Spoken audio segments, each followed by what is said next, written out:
Marcelo Gallardo, est-ce qu'il est en pôle pour être le coach de l'Olympique de Marseille? C'est la question qu'on va se poser ce soir. Et on va se demander qui dit vrai tout simplement dans cette histoire. Parce qu'il y en a eu des on-dit. C'est compliqué à l'heure actuelle de savoir qui dit vrai. Je vais vous récapituler un petit peu tout ça à l'appui de différents tweets que l'on a relayés avec le compte de la Tribune Olympienne. Et puis après, je te laisserai la parole, Thomas, hein. Allez, Il y a eu Marcelo Gallardo ce matin, devrait être le prochain coach de l'OM. Les c'était fait. négociations contractuelles, ouais, c'est ça, c'était fait quasiment, ont bien avancé. Longoria est séduit par le style de jeu tourné vers l'offensive. Alexis Sanchez aurait même été présent, vous le voyez, lors de la réunion entre Pablo Longoria et Marcelo Gallardo samedi à Istanbul. La venue de Gallardo serait la condition obligatoire pour la prolongation du contrat du Évidemment, Chilien à l'OM. Voilà, maintenant il est directeur sportif, tout à fait. Tout va Alexis bien. Sanchez, il faut le savoir. Le dossier Marcelo Gallardo, ensuite c'est toi qui l'as relayé, hein. Foot Mercato et Diario As annoncent un accord proche entre l'Argentin et l'OM, et la Provence, au contraire de tout cela, dément un accord indiquant que rien n'est fait dans ce dossier, et Mohamed Bouafsi en remet une couche en indiquant, lui, que les discussions se poursuivent. Pas d'accord pour l'instant entre l'OM et Marcelo Gallardo, mais des discussions seraient bien en cours. L'Argentin fait partie des deux pistes favorites du club olympien. D'autres clubs le ciblent également. Ça, c'est Mohamed Bouafsi qui nous l'a dit.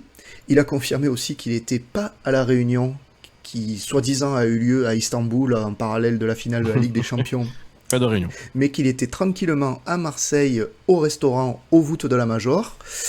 Voilà, et qu'il est parti hier matin à Boston pour rencontrer Frank McCourt pour son entretien de fin de saison annuel. Donc confirmation qu'il n'était pas à Istanbul. C'est, comme tu l'as dit, dans le tweet, c'est assez fou quand même comment il met tout le monde d'accord, Mohamed Oui. Bouafsi, alors que le gars, il est plus dans le mercato depuis un moment, hein, et il a décroché, il est passé sur d'autres sujets Ah, télévision, mais il a pas tant décroché que il ça. a pas tant décroché que ça, c'est vrai, il a pas tant décroché que ça. On me dit qu'il est même plus que bien informé Ouais, il a toujours par des rapport. très bonnes sources, quoi. C'est quasiment aujourd'hui directeur de la communication de l'OM. Hein. C'est vrai qu'à chaque fois qu'il y a une grosse annonce, il est peut-être le premier à le faire sur Twitter Mais encore aujourd'hui. d'ailleurs, si on peut juste revenir sur ça quelques minutes, c'est très intéressant en fait son tweet d'aujourd'hui parce que rappelez-vous, en fin de mercato hivernal donc de cet hiver, il avait annoncé que l'OM était sur un vrai coup d'un joueur qui voulait faire venir, mais il avait dit, je ne dis pas le nom parce que je ne veux pas faire foirer l'opération. C'est vrai. Bon, c'était Trossard, hein, on se rappelle, le joueur qui a fini à Arsenal. Et là, ben là, il tweet et il dit clairement les choses. C'est-à-dire qu'il dit que oui, Gallardo fait partie des pistes, qu'il y en a une deuxième. Il faut essayer de comprendre en fait pourquoi il tweet ça. Est-ce que c'est simplement un langage de communication que l'OM veut? Parce que concrètement, C'est ce si qui là lui il se per- permettrait d'avoir des infos, tu veux dire. non mais si là il se permet de donner le nom, c'est qu'il a l'aval de l'OM. Ouais, ouais, ouais. Tu vois, il a l'aval de l'OM. Parce que là, lui, il travaille pour plus personne. Enfin, si, il travaille pour France Télé, mais il n'a pas RTL de aussi. rubrique, il a pas de rubrique à lui. Enfin, tu Mhm. vois, il n'a pas de truc par rapport au sport. Donc là, c'est vraiment que limite son plaisir, tu vois. Ouais. Mais je suis pas naïf. Enfin, je n'y crois pas beaucoup à cette histoire de juste pour le plaisir. Je pense qu'il y a une vraie histoire derrière ça. Donc c'est intéressant. C'est intéressant Mhm. de voir qu'en fait, il donne cette piste-là. Il a même dit, par exemple, qu'on parlait de Fabio Grosso.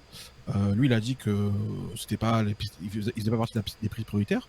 Donc il rentre dans le détail quand même, tu vois. Ouais, ouais, ouais. Il donne Il des donne des vraies infos infos, ouais. concrètes. Il donne des infos. Ça, pour moi, ce sont des infos qui sont, entre guillemets, validées par l'OM, histoire un petit peu de peut-être refaire un peu de pression du Mhm. côté des supporters, parce qu'on en reparlera après, mais c'est un peu grondé au niveau des supporters. Quand le nom de Grosso, par exemple, est arrivé, Ouais, ouais, ouais. Mais ça a inquiété beaucoup de monde. on va leur évoquer le nom de Grosso évidemment, hein, puisque ça fait partie des pistes qui sont sorties dans les médias. Je voulais vous remercier pour vos commentaires, hein. On a Malik qui nous dit quelle hype la tribune ces dernières semaines, succès mérité. On veut Thomas en première ligne pour couvrir le mercato. Ben, il est Je monte là. au filet, j'y suis là. Bonsoir à tous, bonsoir à tous ceux qui nous rejoignent. N'hésitez pas à nous lâcher le maximum de commentaires dans le chat. J'essaierai d'en afficher le plus possible pendant le live. Donc le débat, le sujet ce soir autour de Gallardo, tout simplement, voilà, arrivée imminente. Est-ce que c'est le prochain coach? Qui dit vrai dans cette histoire? Qu'est-ce que tu en penses, Thomas? Bah écoute, c'est pas simple d'émêler le vrai du faux. Après, je pense qu'effectivement, il fait évidemment partie des pistes prioritaires. Alors, est-ce que c'est la piste numéro un? J'ai tendance à penser que oui. Ouais, Voilà. Après, de ce que je gratte un peu par-ci par-là, en fait, on me confirme, sans me confirmer que c'est pas forcément trop la. Enfin, si, c'est une piste très importante. C'est mhm, une piste qui remonte, par contre. Voilà, ça, on me l'a confirmé. C'est-à-dire que c'est un truc, ça date même avant l'officialisation de la démission de Igor Tudor. d'accord.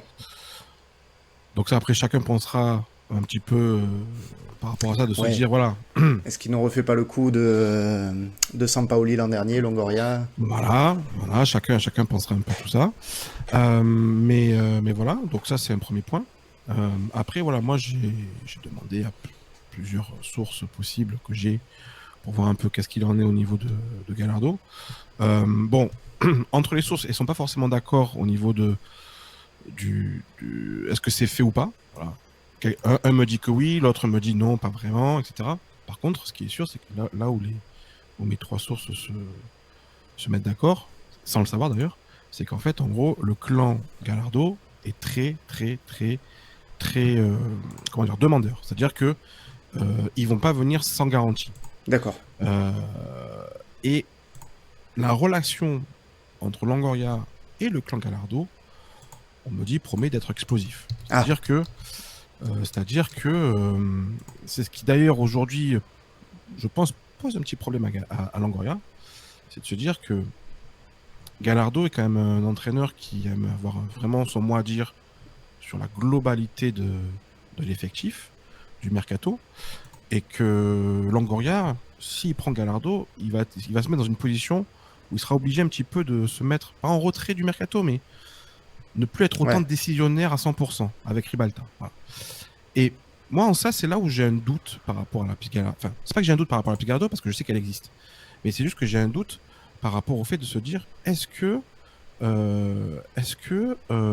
en fait, il va se mettre en retrait comme ça? Est-ce qu'il est prêt à un peu remettre en question la hiérarchie qu'il mettait en place, tu sais, lors de sa conférence de Tout presse, à en fait, disant, oui. Tout à il y fait. a, en gros, moi avec Ribalta, en Puis dessous, l'entraîneur, il y a l'entraîneur, et et en ensuite, dessous, les il y a joueurs. les joueurs. Hmm. Est-ce qu'il est prêt à prendre un coach qui va, entre guillemets, un peu empiéter sur le mercato? On a vu que Sampaoli, il a été dégagé à cause de ça. Tudor, lui, il avait été recruté parce que justement, il n'empiétait pas sur le mercato. Donc, est-ce qu'il va prendre un coach comme ça qui veut prendre de vraies initiatives sur le mercato? Parce que, clairement, euh, alors, C'est son dada, hein, on le sait. c'est Hein, son... c'est vraiment, Gallardo, voilà. Gallardo, il a des vraies euh, exigences en termes de nom qu'il veut Mhm. recruter. Euh, alors, je veux d'abord me faire confirmer un nom. J'ai un nom là, on m'a donné un nom, mais Ah, je n'ai pas assez de confirmation par je peux rapport à pas ça. Donc, déclencher l'alerte mercato encore. je ne veux pas donner de nom pour rien. Mais il y a un nom, voilà, d'un attaquant qui voudrait absolument. Euh, mais bon, voilà. Donc, du coup, je sais pas. Voilà, c'est vrai que Benedetto, moi, c'est ça, il veut un Argentin. voilà, il veut Dario. Non, mais à la limite, je peux le donner parce que de toute façon, la piste me paraît être extrêmement compliquée et c'est en ça d'ailleurs que j'ai des doutes par rapport en fait à l'arrivée finale de Gallardo. Gallardo, il voudrait apparemment qu'on arrive à se faire prêter Julián Alvarez, l'Argentin de Manchester City, en Approchez-vous. sachant que, en sachant que Manchester City à Erling Haaland, qu'Alvarez finalement au final il n'a pas tant de temps de jeu que ça, il en a un petit peu mais pas tant que ça, et que il y a une possibilité, enfin en tout cas ils aimeraient avoir une possibilité de se faire prêter une année. Je sais que, enfin, d'ailleurs, c'était sorti dans la presse que l'OM a déjà tenté le coup l'été dernier Mhm. pour le joueur. Ouais, ouais, tout à fait. Mais là, moi, ça me paraît extrêmement compliqué. Voilà. Moi, ça me paraît extrêmement compliqué d'arriver à se faire prêter ce genre-là. Mais voilà. Donc, je sais pas. Honnêtement, Gallardo, oui, ça sera une vraie piste, c'est sûr. Euh, mais, euh, mais voilà, il y a des éléments qui me font dire que c'est pas dit Ouais. que ça se fasse, quoi. Non, non, mais je comprends, hein, je comprends ce que tu veux dire, effectivement. Il y a quand même des petits points de blocage qui risquent de poser problème. notamment ce que tu dis, hein, avec la relation avec Longoria peut-être.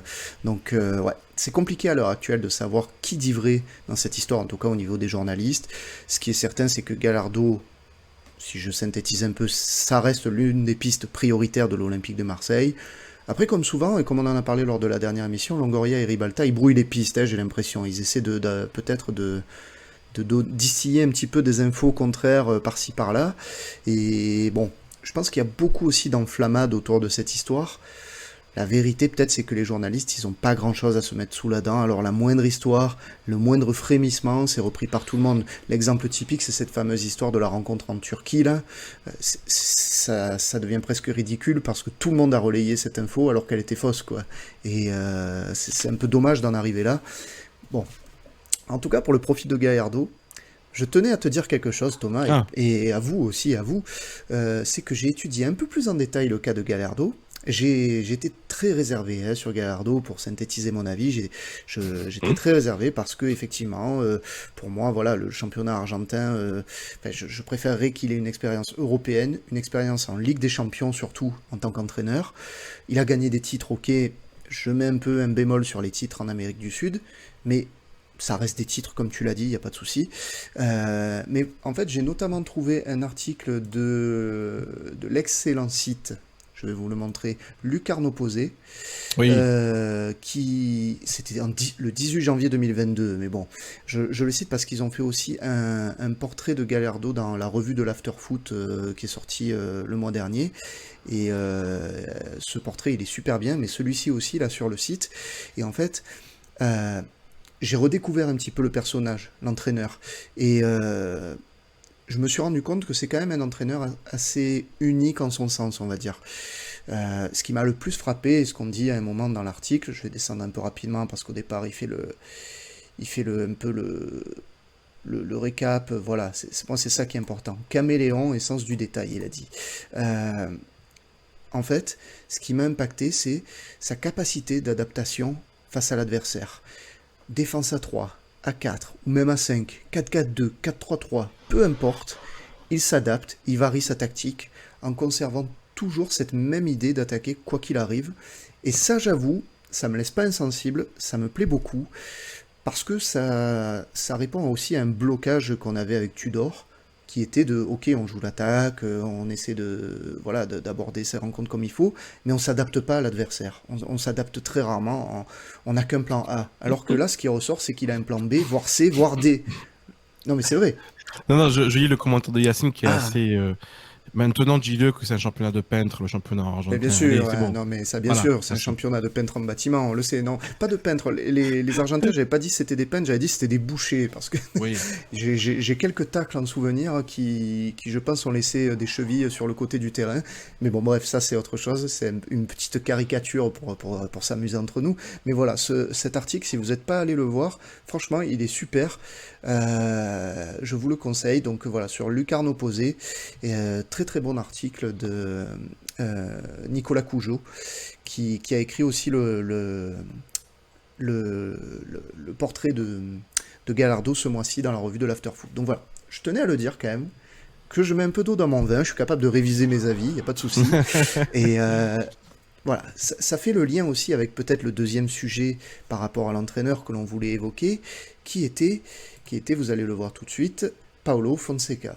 Puisque Paulo Fonseca, ou Grosso, ou peut-être une surprise, ce sont les autres plans a priori de l'Olympique de Marseille.